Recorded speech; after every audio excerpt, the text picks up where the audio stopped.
श्रीराम समर्थ.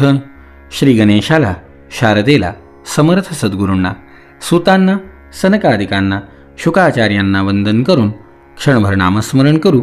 श्रीमद भागवत सारामृत कथेचे श्रवण करू. ओम नमो भगवते वासुदेवाय. ओम नमो भगवते वासुदेवाय. ओम नमो भगवते वासुदेवाय. ओम नमो भगवते वासुदेवाय. ओम नमो भगवते वासुदेवाय. गोपाल कृष्ण भगवान की जय. सच्चिदानंद रूपाय विश्वोत्पत्त्यादि हेतवे तापत्रय विनाशाय श्रीकृष्णाय वयं नमः. श्रोते हो नमस्कार. शुकाचार्य राजा परीक्षितीला सांगतायत, राजा, देवर्षी नारदांची स्वारी प्राचीन बर्हीला पुरंजनाची कथा सांगतायत. हा पुरंजन स्त्रीच्या इतका अधीन गेला, इत्थं पुरंजनम सम्यक वशमानीय विभ्रमैः. हा आपल्याला वश झालेला पाहून त्या स्त्रीने अनेक नखरे करून पुरंजनी महाराज रेमे रमयती पतिम, त्याला आपल्या ताब्यात घेतलं. त्याला आनंदित करीत स्वतः त्याच्यासोबत रममान व्हायला लागली. काळ पुढे पुढे चालला. तयैवं रममानस्य कामकश्मलचेतसः क्षणार्धमिव राजेंद्र व्यतिक्रांतं नवं वयः. कामातुर चित्ताने तिच्यासोबत उपभोग घेता घेता घेता, विहार करता करता राजा पुरंजनाचं तारुण्य अर्ध्या क्षणामध्ये निघून गेलं. हे प्रजापते, त्या पुरंजनीपासून राजा पुरंजनाला 1100 पुत्र आणि 110 कन्या झाल्या. ते सर्वजण मातापित्याचे यश वाढविणारे आणि सुशीलता, औदार्य या गुणांनी युक्त होते. ते पौरंजनी नावाने प्रख्यात झाले. एवढ्यात त्या सम्राटाच्या दीर्घ आयुष्याचा निम्मा भाग कालावधी निघून गेला. नंतर पांचाल राज पुरंजनाने पितृवंशाची वृद्धी करणाऱ्या पुत्रांचा वधूंबरोबर आणि कन्यांचा त्यांना योग्य अशा वरांशी विवाह लावून दिला. पुत्रांपैकी प्रत्येकाला 100 मुलं झाले. ते पुरंजनाच्या वंशवृद्धीला प्राप्त होऊन तो वंश सर्व पांचाळ देशात पसरला. ते पुत्र, नातू, घर, खजिना, सेवक, मंत्री इत्यादींविषयी गाढ ममता उत्पन्न होऊन तो या विषयातच बद्ध झाला. नंतर तुझ्याप्रमाणे त्याने अनेक प्रकारच्या भोगांच्या इच्छेने यज्ञ दीक्षा घेऊन निरनिराळ्या पशुहिंसामय घोर यज्ञांनी देवता, पितर आणि भूपतींची आराधना केली. तो आयुष्यभर आत्म्याचे कल्याण करणाऱ्या कर्मांबद्दल बेफिकीर आणि कुटुंब पालनात व्यग्र राहिला. शेवटी स्त्रीलंपट पुरुषांना अप्रिय वाटणारा वृद्धावस्थेचा काळ याच्या समोर येऊन उभा राहिला. याला वृद्धावस्था आली. त्या गडबडीमध्ये चंडवेग नावाचा एक गंधर्वराज आपल्या 360 महाबलवान गंधर्व आणि त्यांच्या पत्नींना घेऊन याच्या राज्यावर स्वारी करता झाला. सेवकांनी जेव्हा पुरंजनाची नगरी लुटण्याला आरंभ केला, तेव्हा 5 फण्यांच्या प्रजागर नागाने त्यांना खूप अडवण्याचा प्रयत्न केला. पुरंजनपुरीचे रक्षण करणारा हा महाबलवान सर्प 100 वर्षांपर्यंत एकटाच त्या 720 गंधर्व गंधर्वींबरोबर युद्ध करीत राहिला.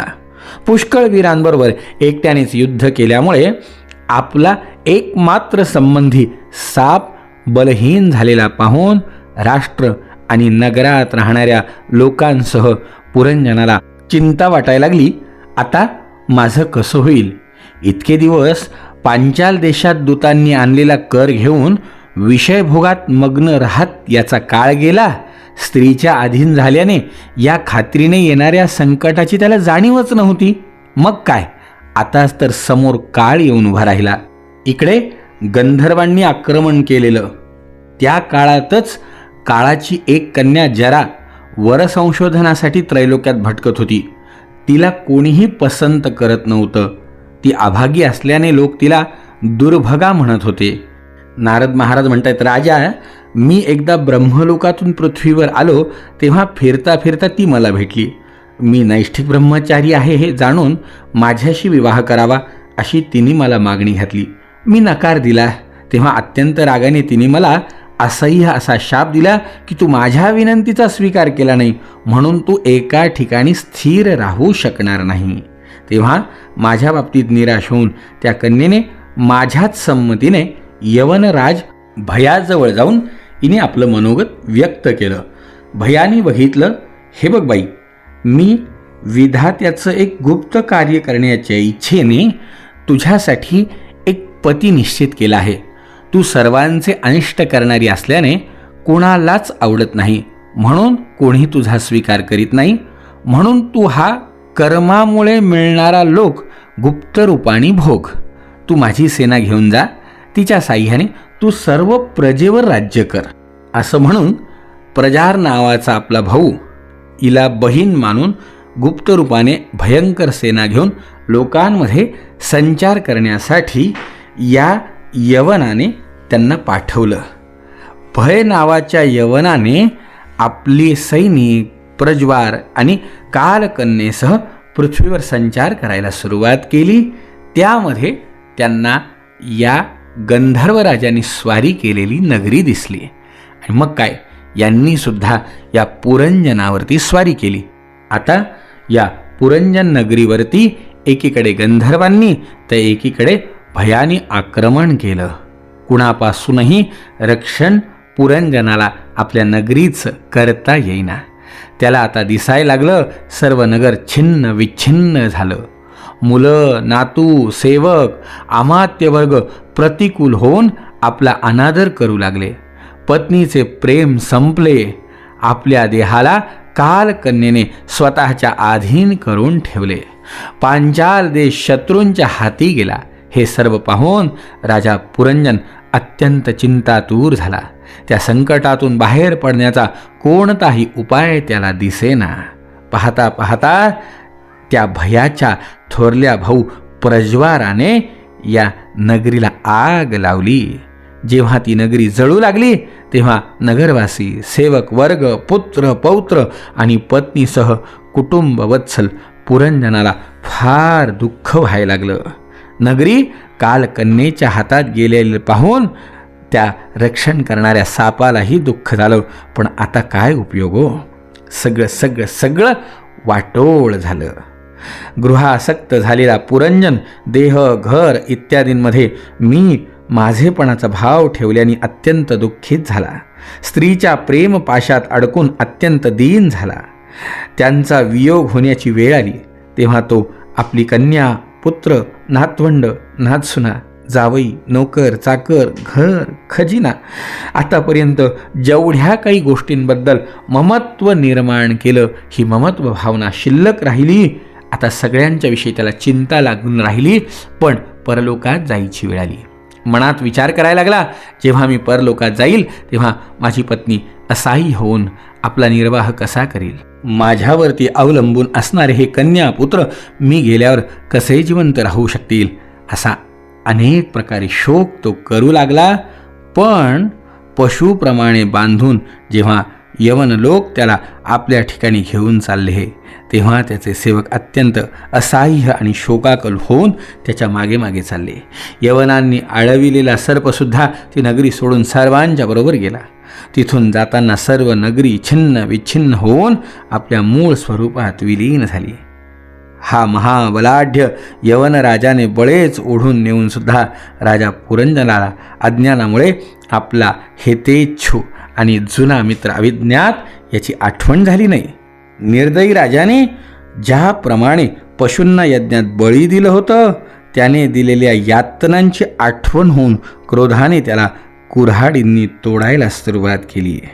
अनेक वर्षे विवेकहीन अवस्थेत अपार अंधकार त्यामध्ये निरंतर कष्ट भोगीत राहिला. एका स्त्रीच्या आसक्तीमुळे त्याची ही दुर्दशा झाली. पुरंजनाच्या मनात अंतसमयीसुद्धा स्त्रीचाच विचार होता. म्हणून दुसऱ्या जन्मामध्ये तो विदर्भ राजाच्या घरी सुंदर कन्येच्या रूपाने जन्माला आला.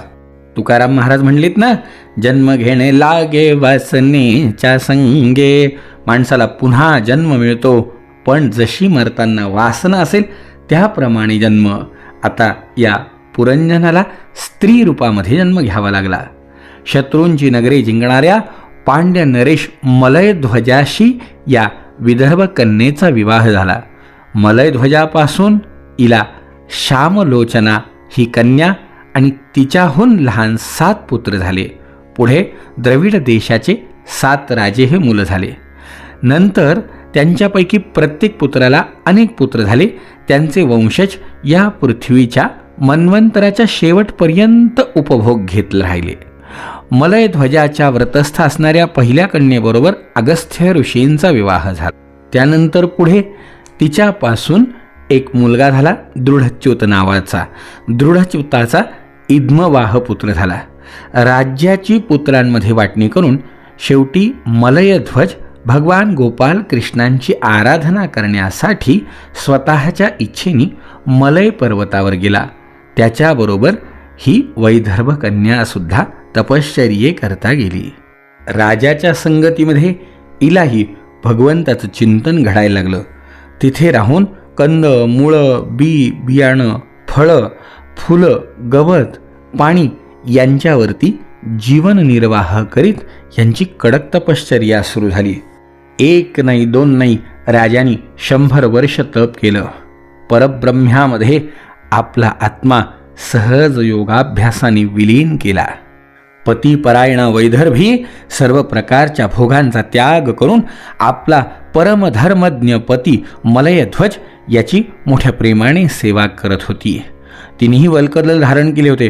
व्रत उपास केल्यामुळे तिचंही शरीर अत्यंत कृश झालं, पण तरीसुद्धा आपल्या पतीची सेवा करण्यामध्ये ती आनंद मानित होती. तिच्या पतीचं प्राणोत्क्रमण झालं, परंतु तो नेहमीप्रमाणे स्थिर आसनावर बसलेला होता हे तिला माहिती नसल्यामुळे त्याच्याजवळ जाऊन ती नेहमीप्रमाणे त्याची पाय दाबू लागली. एकदम तिच्या लक्षात आलं की पाय थंड पडलेत. म्हणून तिने बघितलं, हळूच कानोसा घेतला. लक्षात आलं आपले पती नाही आहेत. ती विव्हळ झाली, रडायला लागली, आवाज द्यायला लागली, मोठमोठ्याने म्हणतीये, राजर्षे उठा उठा. समुद्राने वेढलेली ही पृथ्वी लुटारू आणि अधार्मिक राजे यांच्यामुळे भयभीत झाली आहे. आपण हिचं रक्षण करा. जेव्हा तिच्या लक्षात आलं की आता आपले पती पुन्हा उठणार नाही, तेव्हा लाकडांची चिता रचून तिच्यावर पतीचे शव ठेवून ती चिता पेटवून शोक करणाऱ्या त्या राणीने राजासोबत सती जायचा विचार केला. त्याचवेळी तिचा एक पूर्वीचा मित्र असलेला आत्मज्ञानी ब्राह्मण तिथे आला. त्या रडत असलेल्या अबलेला मधुर वाणीने समजावीत तो ब्राह्मण म्हणतोय, बाई, तू कोण आहेस? कुणाची मुलगी आहेस? तू ज्याच्यासाठी शोक करते आहेस हा पडलेला पुरुष कोण आहे? तू मला ओळखत नाहीस का?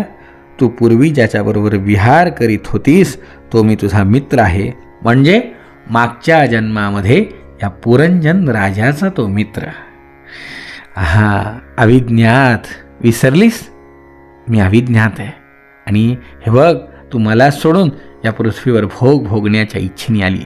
ज्या नगरीमध्ये स्त्रीच्या अधीन तू झालीस, आपलं पुरुष देह प्राप्त होऊन सुद्धा स्त्रीच्या अधीन झाल्याने शेवटच्या क्षणी तुला पुन्हा स्त्री जन्मात यावं लागलं.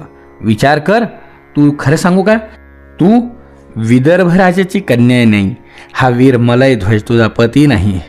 जिने तुला 9 दारांच्या नगरात बंद केलं होतं त्या पुरंजनीचा पतीसुद्धा तू नाही.